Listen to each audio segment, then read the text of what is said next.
नमस्कार, मैं हूं कोमल सिंह और आप देख रहे हैं पार्थ इंडिया न्यूज। आइए नजर डालते हैं इस वक्त की खास खबर पर। रायबरेली के एक गांव में 27 युवक खाड़ी देशों में चल रहे युद्ध जैसे हालात के बीच फंसे हुए हैं। परिजनों का आरोप है कि अमेरिका, इजराइल और ईरान के बीच बड़े सैन्य तनाव के बाद हालात बिगड़ गए हैं, जिससे वहां काम कर रहे भारतीय मजदूरों की सुरक्षा पर संकट मंडरा रहा है। ग्रामीणों के अनुसार मुंडीपुर, मजरे, सांवापुर, निवादा गांव के समीर अहमद, दिलीप कुमार, समरजीत, मनोज पाल और इम्तियाज अहमद सहित कुल 27 युवक सऊदी अरब, दुबई, बहरीन, कुवैत और इंडोनेशिया में काम कर रहे हैं। बीते कुछ दिनों में क्षेत्र में हमलों और जवाबी कार्रवाई की खबरों से परिवारों की नींद उड़ी हुई है। 28 फरवरी को अमेरिका और इजराइल द्वारा ईरान पर किए गए ऑपरेशन संदर स्पीयर हमलों के बाद उत्पन्न हुई, जिसमें ऊंचाहार तहसील के मुंडीपुर, मजरे, सांवापुर, नेवादा गांव के 27 युवा फंसे हैं। उनके परिजन भारत सरकार से उन्हें सुरक्षित वापस लाने की मांग कर रहे हैं। इसके जवाब में ईरान ने सऊदी अरब, दुबई, बहरीन और कुवैत में अमेरिकी सैन्य संगठनों पर मिसाइल हमले किए हैं, जिससे पूरे खाड़ी क्षेत्र में तनाव बढ़ गया है। समीर अहमद, दिलीप कुमार, समरजीत, मनोज पाल और इम्तियाज अहमद सहित ये 27 युवा इन देशों में मजदूरी का काम करते थे। पिछले 72 घंटे में खाड़ी देशों के हालात बिगड़ गए हैं, जिससे इन भारतीय मजदूरों की जान जोखिम में पड़ गई है। ईरान ने दुबई इंटरनेशनल एयरपोर्ट और बुर्ज अल अरब जैसे कई वीआईपी होटलों को निशाना बनाया है।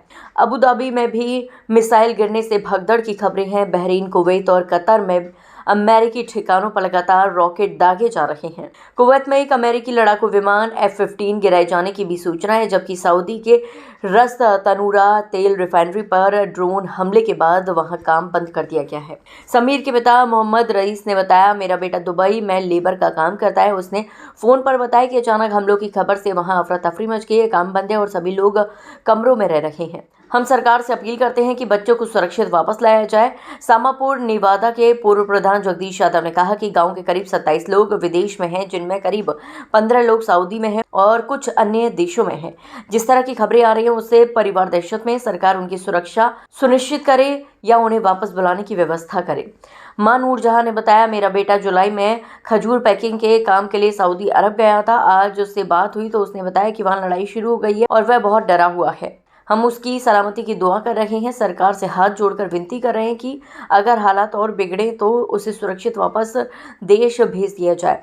रईस अहमद ने बताया कि उनकी फ़ोन पर अपने बेटे से बात हुई और वह फिलहाल सुरक्षित है, लेकिन युद्ध और संघर्ष की खबरों ने परिवार को चिंता में डाल दिया है। उन्होंने कहा, अभी मेरा बेटा ठीक है, लेकिन यदि वहाँ हालात बिगड़ते हैं या लड़ाई बढ़ती है तो भारत सरकार को तुरंत हस्तक्षेप करना चाहिए।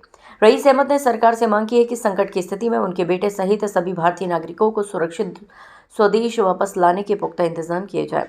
केंद्र सरकार ने खाड़ी देशों में रह रहे भारतीय नागरिकों के लिए एडवाइजरी जारी की है। नागरिक उड्डयन मंत्रालय ने कई उड़ानों को रद्द किया है, जिससे कुछ यात्री एयरपोर्ट पर फंसे हुए। वहीं जेदा सहित अन्य सुरक्षित स्थानों से विशेष राहत उड़ानों की तैयारी किए जाने की बात सामने आ रही है। हालांकि आधिकारिक स्तर पर स्थानीय प्रशासन को अभी तक किसी विशेष निकासी अभियान की सूचना नहीं मिली है। परिजन लगातार सरकार से सुरक्षित वापसी की मांग कर रहे हैं। हमारा लड़का है, क्या नाम है? दिलीप पाल। कहाँ पे है? सऊदी में। क्या सुना आपने? अरे लड़ाई दंगा सुना है सर। क्या चाहती हो? अरे कोई दिक्कत हो तो सरकार बुला ले, नहीं दिक्कत तो कमाने दिए। हम पेट के लिए तो भागे गए हैं भाई कमाए। तो क्या सुना वहाँ पे क्या चल रहा है?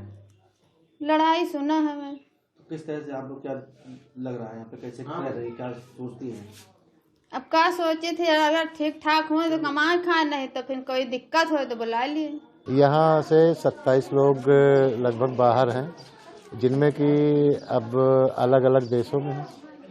एक देश में नहीं, अलग अलग देशों में है। तो क्या पता चला है क्या चल रहा है आजकल? हाँ, युद्ध की जानकारी मिली है, तो सरकार या तो फिर उनको यहाँ बुला दे या फिर अपना वहाँ व्यवस्था सुविधा देखें किसी तरह। जब से सुना युद्ध को तो कैसा लग रहा है आप लोगों को? नहीं, युद्ध में तो डरे हुए सभी लोग हैं, बच्चे हैं।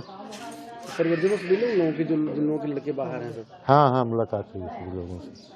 27 लोग हैं लगभग। आपके दो है? मेरा लड़का है। कहाँ? सऊदी में। क्या सुना आपने? अरे ये लड़ाई झगड़ा सुना हूँ। क्या चाह कि अगर कोई दिक्कत है तो भले यानी उनको वापस बुला दिया। युद्ध चल रहा है क्या वहाँ? तो हाँ, युद्ध तो है, लेकिन वहाँ तो अभी कुछ नहीं। लड़के से बात हुई? लड़के से अभी कल ही बात हुआ है। हाँ। वहाँ कोई लफड़ा नहीं है। आज के लिए बस इतना ही। ऐसे ही देश और दुनिया की तमाम छोटी बड़ी खबरों को देखने के लिए जुड़े रहिए पार्थ इंडिया न्यूज से, हमेशा सच के साथ। नमस्कार।